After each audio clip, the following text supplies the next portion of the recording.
Hello, you're welcome onto my channel today, and it gives me great joy you are viewing this video. Hi, I'm Dr. Olayinka Conley. I'm a lecturer in the university. I'm a sociologist. I'm a researcher. I'm a public speaker. I'm a life coach. You're welcome to my channel. Meanwhile, have you subscribed to this channel? If you haven't, kindly go ahead and subscribe to this channel. Click or tap the subscribe button on your screen right now to join my family of subscribers. And if you have subscribed previously, thank you very much for staying tuned. On this channel, I do a number of things. I draw contents on sociology, research, migration, and relationship. And I draw these contents as frequently as possible to add value to my subscribers. You're welcome to my channel once again. Today, I want to teach a theory, a rational choice theory. Meanwhile, pardon me, the screen is a bit dark. It's just because I've been wanting to drop this video for so long. I've not been able to sit to make the video. And I think I don't want to disappoint my subscribers that are waiting to have this video. And so I just think, well, this night I'm going to do it. So I'm not in my studio. And so the spirit of sociology, the spirit of theory came all over me this night. And I said, it's better done than never. So pardon the darkness, just let's enjoy ourselves. So rational choice theory, oh, very fantastic theory. It's a theory I love. Interestingly, the theory did not actually originate from sociology. The theory originated from economics. But the theory has been adapted because of its huge relevance in explaining human behavior. So it's been adapted in sociology. It's in fact, one of the most used theories in sociology. So because it explains human behavior quite very well, frankly speaking, it's very applicable. So the theory actually originated from economics. So, but we use it a lot in sociology. I think the theory became popular after Adam Smith. So the theory was propounded by Adam Smith. Adam Smith was a foremost economist who reigned a lot in the 18th century and thereabout. So Adam Smith published this book called Inquiry into the Wealth of Nations in 1776. So it was in that book that Adam Smith propounded and popularized the theory. And the theory has been around since then. For a theory to last that long, it means it says something fundamental from the beginning. And don't forget my video on how best to understand theory. You view that is one of my very early videos on this channel. So view that video. Because in that video, I mentioned how best to understand theory. And it's the formula that I gave in that video that I'm going to use in this. So that's why I started from the origin of the theory. And also, you must know this theory originated at the point that there was escalation of capitalism. Capitalism was gaining traction. It was a time that we regarded people who theorize or philosophers as kings and as very foremost in society. So Adam Smith was trying to explain how people behave in society, how their behaviors can affect the wealth of nations. So that's why the theory was propounded. So, all theories, like I always say, will be thrown up, will be developed based on thinking within a specific historical and contextual environment. Challenges into society, challenges in a particular environment will determine what people will theorize about, will determine what people will research into. That's what we call contextualization, contextual development or emergence of theory.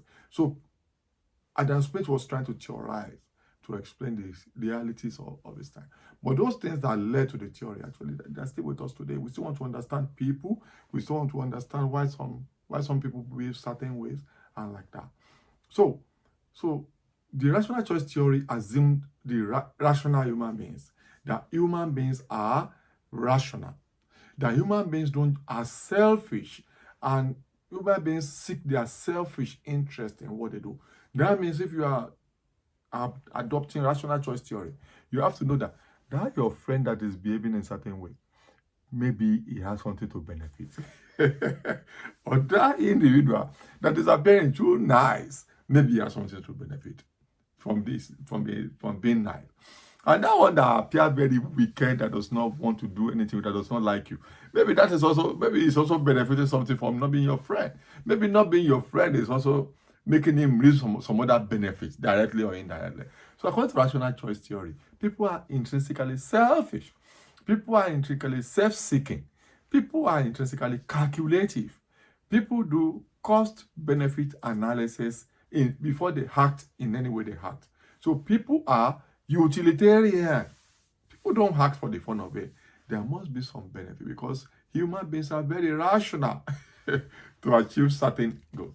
Don't forget, this theory, just like actor network theory, uh, it's a micro theory. Micro theory in the sense that I try to explain small scale, group level behavior, even sometimes individual behavior. So it's not trying to analyze or explain institutional macro issues. So just like ethnomethodology, phenomenology, social action theory, actor network theory, this rational choice theory, these are micro theories.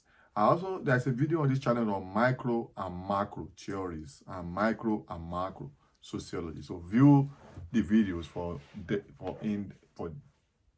detailed understanding.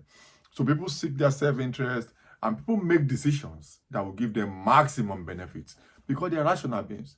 Rational beings mean people who behave in a way that will suit their interest after serious, rigorous analysis. And ultimate, greatest personal benefit is what humans seek before they make decisions. And they make decisions based on outcomes of their rational analysis, that will give them the maximum outcome. So I think so everybody has some level of rationality in him or her. So strong cost benefit analysis is very important. So there are two types of thinking. Two types of thinking within the framework of rational choice theory. There's system one thinking, which is emotional. System two thinking, which is analytical. The system one thinking suggests that people sometimes may act emotionally, and even when they act emotionally, they still have some things to benefit from the emotional action. Look at it. For example, if people say, when some people are grieving and they are crying, people say, leave them alone, let them express that emotion, let them cry, because if they don't cry, they might be sick, they might be suicidal. So the emotional expression also serves some positive purposes, because if they bottle up, it's like somebody that just suddenly lost somebody very there. And if this person just refuses to cry, people begin to wonder, because that person may just go inside the house and just kill. That means the person is lost deep in thinking. But when they start crying, people say, let them cry. Even though you are begging them, sweet talking them, people say it's good that they cry, because that means they are releasing the tension within them. And that's the commencement of healing process, in that grieving process. So even when people act emotionally, or when people say they are in love is an emotion, isn't it? So when they are in love, there are certain reasons they are in love. Different reasons. So I don't want to tell you those reasons, but they have interest, reasons they go in love. Maybe they're thinking the love will lead to marriage in societies where marriages are seen as very huge achievements. So people want to, so that they can increase their status. Sometimes because they just want to get married and have companionship. Sometimes for sex, legitimate sex in some societies, traditional societies where sex outside marriage is seen to be taboos. Some think, okay, they're going to have children in wedlock. Some societies, children born out of wedlock are seen as bastards. So marriage, some because of money, they want to marry rich guys, trendy guys, so that they can also enjoy. So different reasons. So the second one is system two. System two, which is analytical. Analytical in the sense that this place emotion may not come into it. It's just pure mathematical calculation before people act. They do all the cost benefit analysis, the rational thinking, look at the equation, social equation, and what will be the outcome after the trajectories of their actions, and they take action. So expected utility is very important. Expected utility of action within rationality to lead to maximum outcomes. So it's people are very utilitarian. And we believe that people seek their best interest consistently over time. So even when they are not consistent, there might be some reasons, incidental or situational reasons, people are not consistent. And because people have consistent preferences as rational persons. They have consistent preferences. People have long-term, short-term, mid-term goals. So even when people are not consistent, their inconsistency may be due to consistencies in the sense that they have ultimate goals. When inconsistency will lead to achieving the goal, they become inconsistent, but consistently towards their goals. I think you get the logic. So inconsistency sometimes can be seen as just a chance occurrence, but the ultimate goal will still be that they are consistently pursuing their goals. So there's also the concept of invisible hands. Invisible hands in economics, elementary economics simply mean the forces of demand and supply, fixing the prices. But this metaphor is also transposed upon human action. That when people act in certain ways, the reason they are acting may not be so visible to you, even that they are relating with, that your action will be leading to their interaction. There may be some other invisible hand forces, which is their ultimate goal. Their ultimate goal, their self-interest, their rational calculations.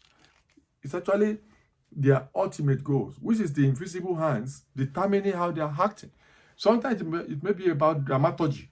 Dramaturgy in the sense that people may be acting, relating. You don't know they are acting drama because they have ultimate end in view. They have ultimate goals. So the goals they have, the goals will be to enter to gain admission to university, to get a good job, to get married, to be rich during a certain time, to start a business.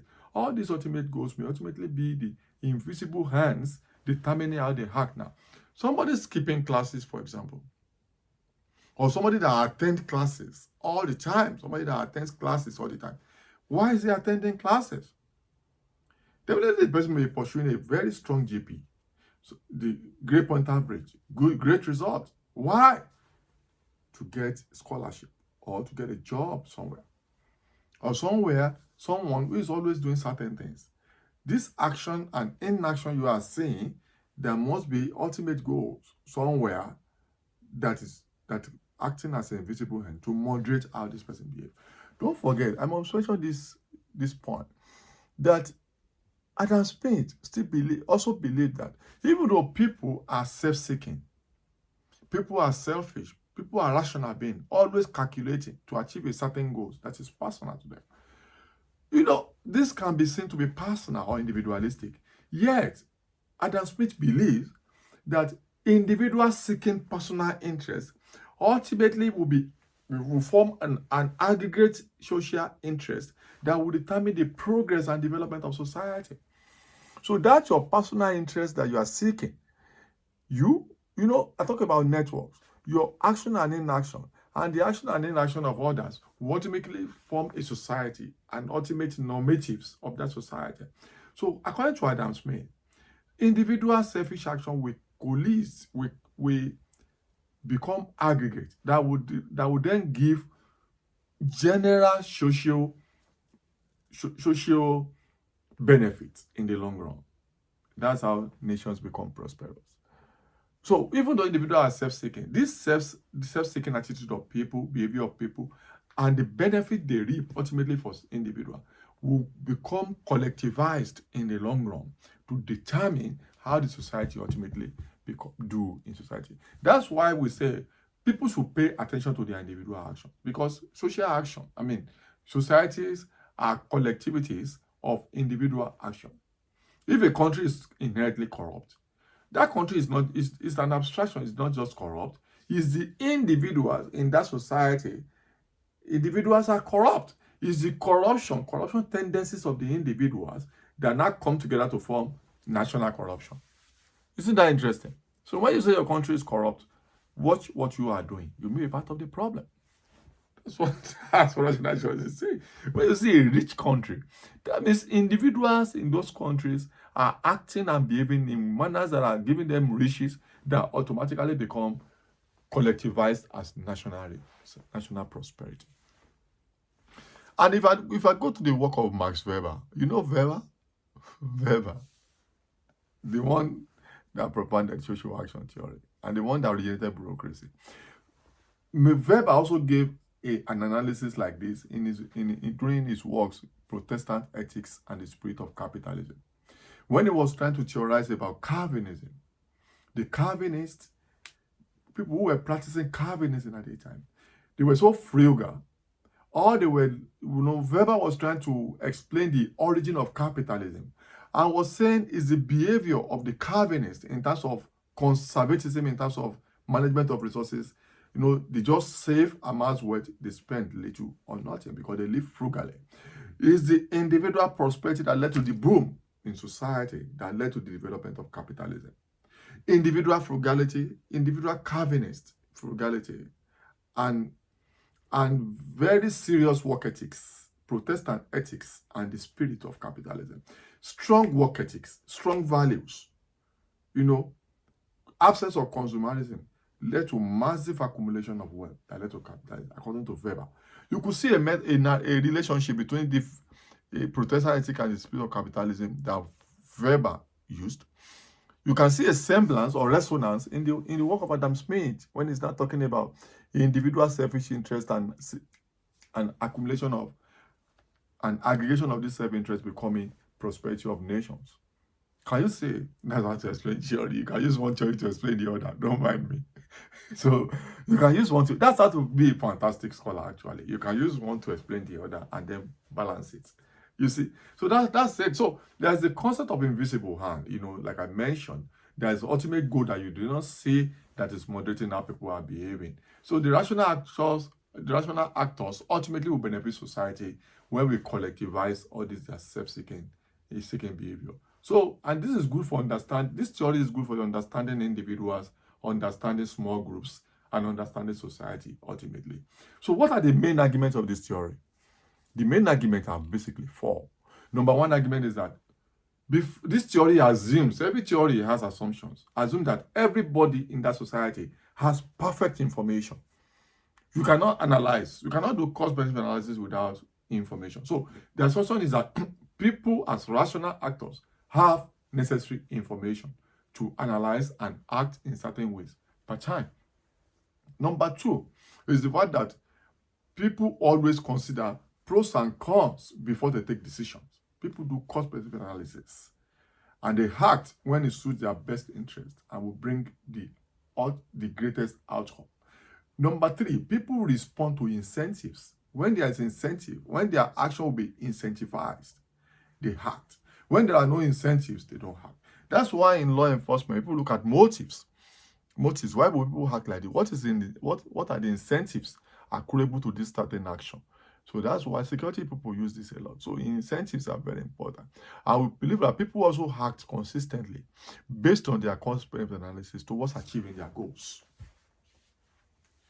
So these are the four main arguments of this theory. Everyone has perfect information in that society. People consider their pros and cons, advantages and disadvantages, benefits and risks and loss.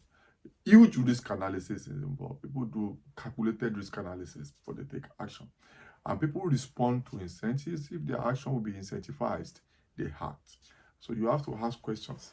You have to ask questions of people when they are acting along acting or behaving in certain ways. You have to ask the question, why are you behaving the same way? So there's also the issue of consistency based on cost-benefit analysis. So this theory is so fantastic. I love this theory. There are strengths of this theory. This theory, number one, is very versatile. It's applicable. You can apply it across systems. It's also predictive. That means sociology is not at that level yet. We project, we don't predict. But this theory is saying, because it came from economics. Economics is largely more mathematical. So they believe they can predict action. I believe we can project action and understand action in this. And it's very explanatory too, if you ask me. If you look at the way I've been breaking it down and applying it, it's very explanatory. And people talk about rational action and reason for behaviors. It enables us to be able to understand the trajectories of action. But there are weaknesses actually, because people also believe that this theory is not, it's not so sociological because it came from economics. So people believe it's not very sociological, and people are not always rational. That's another criticism. You know, sociologists believe that sometimes people do not behave in rational ways. They just behave irrationally, you know, and for different reasons. So sometimes you wonder why some people behave. Maybe because people say everybody has 5 minutes of madness every day. So when people behave madly, so it may not be rational. But still, the theory can still say there are rationality in irrationality. But criticism is that people are not always rational. Even you, have you not asked some people, why are you behaving like this? This your action doesn't make sense. Why are you behaving in this manner? So that's what we're saying, that sometimes people are not so rational. It's just sometimes people act randomly. And also, another criticism is that this theory is too simple, very simplistic, and human beings are so complex. Situations are complex. You know, contextual issues are complex than the way this theory is simplifying this human action. And people believe it's too simplistic and it's too utopian, too idealistic. You know, these are just some of the criticism. I'm sure I've enjoyed myself today. I hope you have enjoyed yourself too. So just view this video and view over, and I'm sure you must be a professor of rational choice theory by now. So kindly subscribe to this channel and tell others. Until I see you in my next video, be your best.